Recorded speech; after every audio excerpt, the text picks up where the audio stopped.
Profil Samara Amani, mundur dari kader dan ketua DPP PSI, pernah sindir politik dinasti AHY. Samara Amani mengumumkan dirinya mundur sebagai kader dan ketua DPP Partai Solidaritas Indonesia atau PSI pada Senin 18 April 2022. Pengunduran diri Samara ini disampaikan lewat video di kanal YouTube-nya Samara Amani. Selama 5 tahun mengabdi di PSI sebagai ketua DPP per 18 April 2022, ia memutuskan untuk mengundurkan diri sebagai pengurus dan kader PSI. Ia mengaku ingin mendapatkan perjalanan baru di luar partai politik.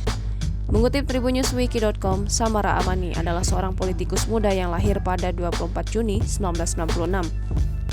Sebelum mengundurkan diri dari PSI, Samara menjabat sebagai ketua DPP.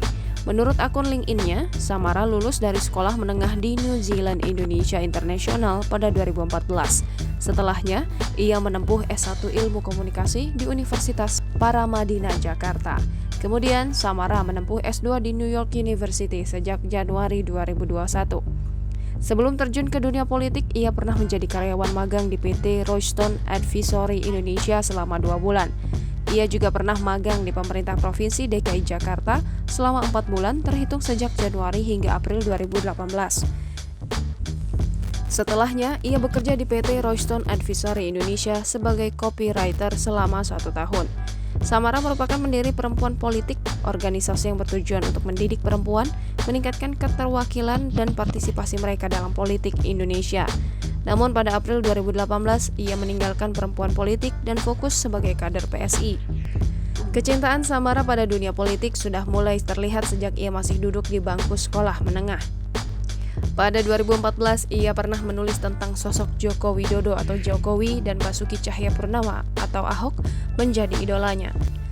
Samara juga bergabung di komunitas pendukung Ahok dan menjadi saksi mewakili Kompak dalam sidang Mahkamah Konstitusi tentang syarat presentasi maju jalur independen dalam pilkada. Tak hanya itu, saat pilkada DKI Jakarta beberapa tahun lalu, Samara memberikan dukungannya kepada Ahok. Ia mengaku mempunyai ikatan emosional dengan Ahok karena Samara pernah magang di Balai Kota beberapa bulan. Karena tulisan-tulisannya, Samara dan sejumlah blogger lainnya pernah diundang Jokowi ke Istana Negara pada 2015. Sosok Samara Amani mulai dikenal saat penunjukan keberaniannya mendebat Fahri Hamzah yang kala itu menjabat sebagai Wakil Ketua DPR RI. Ia termasuk vokal dalam menyuarakan pendapatnya terkait dunia politik. Jangan lupa subscribe, share, komen, dan like ya!